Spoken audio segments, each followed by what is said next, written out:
اس کا قصور کیا ہے، جرم کیا ہے؟ 4 مردوں سے نکاح کر لیا ہے۔ بادشاہ نے کہا او بدتمیز عورت، او بے حیا عورت، تم نے عورت ہو کر کے 4 مردوں سے نکاح کر لیا؟ تو کہا کیا غلط کیا؟ جلسے میں گئی تھی، رنگ پورا کا جلسہ سنا تھا، اس میں مسئلہ معلوم ہوا، اسی پر عمل کیا۔ اب بادشاہ سر پکڑ کر کے بیٹھ گیا، کتنی بے حیا عورت ہے، چوری بھی کر رہی، سینہ زوری بھی کر رہی۔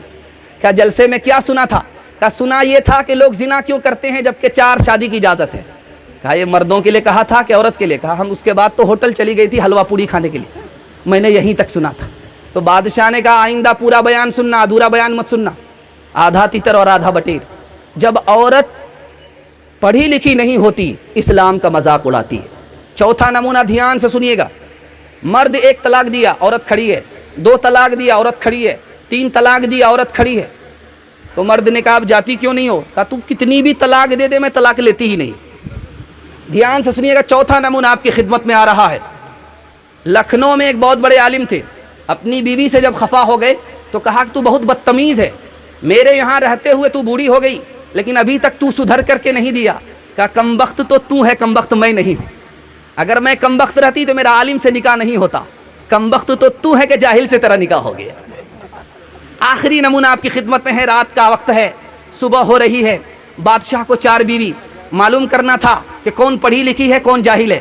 پہلی بیوی کے پاس آ کر کے کہتا ہے کہ صبح ہو رہی؟ کہاں ہو رہی ہے؟ کہا کیسے پتا چلا؟ کہا کہ منہ میں پان تھا، مزہ بدل گیا۔ بڑا خوش ہوا کہ اللہ الصمد، کتنی نفیس طبیعت کی ہے، پڑھی لکھی ہے، بڑا خوش ہوا، سبحان اللہ بولا۔ اس کے بعد دوسری عورت کے پاس آیا، کہا کہ صبح ہو رہی؟ کہاں ہو رہی؟ کہا کیسے پتا چلا؟ کہا کہ ناک میں جو نت تھی وہ ٹھنڈی پڑ گئی، اس سے پتا چلا صبح ہو رہی۔ ماشاءاللہ بڑا خوش ہوا۔ تیسری بیوی کے پاس گیا، صبح ہو رہی؟ کہاں ہو رہی؟ کہا کیسے پتا چلا؟ کہا لالٹین کی جو روشنی تھی وہ دھیمی پڑ گئی، اس سے پتا چلا صبح ہو رہی ہے، بڑا خوش ہوا۔ اب چوتھی بیوی کے پاس آیا جو پڑھی لکھی نہیں تھی، اس سے پوچھا کہ صبح ہو رہی ہے؟ کہا کہ ہاں ہو رہی ہے۔ کہا کیسے پتا چلا؟ کہا جیسے روز پتا چلتا ہے، پخانہ آ رہا ہے، پیشاب آ رہا ہے، اس سے پتا چل رہا ہے۔ یہ مدرسہ کھل رہا ہے، اپنی بچی کو یہاں بھیجیں گے، جاہل نہیں رکھیں گے، ہاتھ اٹھائیے انشاءاللہ۔ بیٹا اسکول کے جھولے میں، بیٹی چولہے پر ہوگی، ہاتھ اٹھائیے انشاءاللہ۔ تعلیم عورتوں کو بھی دینی ضرور ہے، دینی ضرور ہے، لڑکی جو بے پڑھی ہو تو وہ بے شعور ہے، بے شعور ہے، اس نے معاشرت میں سراسر فطور ہے، اور اس میں والدین کا بے شک قصور ہے، بے شک قصور ہے۔ آخری پیغام حضرت علی اور فاطمہ کے حوالے سے سنا رہا ہوں، اس کے بعد امام حسین تک جاؤں گا، چونکہ آپ اس کو سنتے سنتے اتنے پک چکے ہیں بھی ہم آپ کو پکانا نہیں چاہ رہے ورنہ ہم مقدمہ ہار جائیں گے۔ سننے کے لیے تیار ہیں؟ دونوں ہاتھ اٹھا دیجئے انشاءاللہ۔ سب کام پہلے ہوگا، نکاح بعد میں کریں گے، ہاتھ اٹھائیے انشاءاللہ۔ خیر ابھی بھی اٹھا رہے ہیں، خیر ہم تو 12 بج جانے کے بعد آئے ہیں۔ دھیان سے سنیے گا، جلدی سے نکل جائے گا۔ حضرت علی نے اللہ کے رسول کے پاس آ کر کے ایک سوال کیا، یہ بتائیے علی سے آپ کو زیادہ محبت ہے یا فاطمہ سے زیادہ محبت ہے؟ سوال دیکھیے کتنا خطرناک ہے، لیکن اللہ کے رسول نے کتنا پیارا جواب دیا، آپ کو سن کر کے حیرت ہوگی۔ علی داماد ہے، فاطمہ بیٹی ہے۔ علی کا سوال ہے، داماد کا سوال ہے کہ یہ بتائیے کہ فاطمہ سے آپ کو زیادہ محبت ہے یا علی سے زیادہ محبت ہے؟ اللہ کے رسول نے کہا کہ علی فاطمہ سے زیادہ محبت ہے، آپ سے زیادہ فاطمہ سے محبت ہے، لیکن فاطمہ سے زیادہ آپ کی عزت ہے۔ دوسرا سوال سنیے، دھیان سے سنیے گا۔ فاطمہ آئی، کہا یا رسول اللہ آپ نے علی سے میرا نکاح کر دیا، علی کی تو آنکھ کمزور ہے۔ کہا بیٹی علی سے تمہارا نکاح ہوا ہے جو میرے خاندان میں سب سے پہلے اسلام لایا، بیٹی علی سے تمہارا نکاح ہوا جو میرے خاندان میں سب سے زیادہ علم والا تھا، بیٹی علی سے تمہارا نکاح ہوا ہے جو میرے خاندان میں سب سے زیادہ اخلاق والا تھا، نرم آدمی تھا۔ بیٹی صورت کو مت دیکھو، سیرت کو دیکھو۔ فاطمہ آ گئی، اللہ کے رسول نے کہا بیٹی یہ بے موقع کیسے آئی؟ کہا علی سے خفا ہو کر کے آئی۔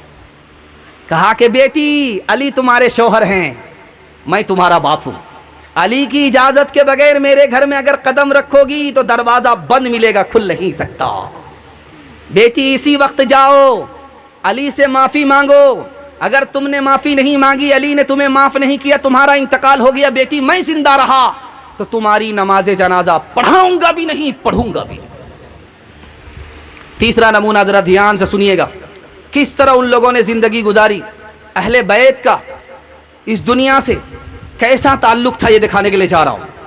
علی نے کہا کہ جلدی سے جاؤ فاطمہ، نبی کے پاس غلام آئے ہیں، باندی آئی ہے، نوکرانی آئی ہے، ایک نوکر لے کر کے آ جاؤ، ایک نوکرانی لے کر کے آ جاؤ۔ فاطمہ گئی، واپس آ رہی ہیں۔ علی نے پوچھا کہ خالی ہاتھ آ رہی ہو؟ کہا دنیا لینے کے لیے گئی تھی اور اللہ کے رسول نے آخرت دے دی، تسبیح فاطمہ دے دی، میں اس کو لے کر کے آ رہی ہوں۔ تو دیکھیے داماد کتنا بڑا دیندار تھا، اس نے کہا مبارک ہو، اس سے بڑھ کر کے تمہارا کوئی دین اچھا ہو ہی نہیں سکتا۔ سونے کی انگوٹھی شوہر کو شوق ہوا، علی کو شوق ہوا، سونے کی انگوٹھی فاطمہ کے ہاتھ میں پہنا دیا، انگلی میں پہنا دیا۔ اللہ کے رسول نے دیکھا، کہا فاطمہ یہ سونے کی انگوٹھی پہن کر کے تم دنیا سے یہ کہلوانا چاہتی ہو کہ نبی کی بیٹی کی انگلی میں آگ جہنم کی ہے؟ اتنا سننا تھا کہ فاطمہ نے اس انگوٹھی کو کھولا، بیچ دیا۔ فاطمہ کے پاس پیسہ آیا تو شوق ہوا، اپنے بیٹے کو چاندی کا کنگن پہنا دیتے ہیں۔ حسن کے ہاتھ میں چاندی کا کنگن، حسین کے ہاتھ میں چاندی کا کنگن۔ اللہ کے رسول نے دیکھا، کہا فاطمہ یہ کیا ہے؟ اتنا بول کر کے چلے گئے۔ فاطمہ کو سمجھ میں آ گیا میرے والد کو یہ پسند نہیں ہے کہ نواسے کے ہاتھ میں دنیا ہو، چاندی کا کنگن ہو۔ فوراً کنگن کو اتارا، صدقہ کر دیا۔ وہ بچے روتے ہوئے نبی کی خدمت میں آئے تو اللہ کے رسول نے کہا میں چاہتا ہوں یہ میرا نواسا ہے، دنیا کی زیب و زینت سے یہ دور رہے، یہ دنیا اس کے لیے ہے جس کے لیے وہ دنیا نہیں، یہ دولت اس کے لیے ہے جس کے لیے وہ دولت۔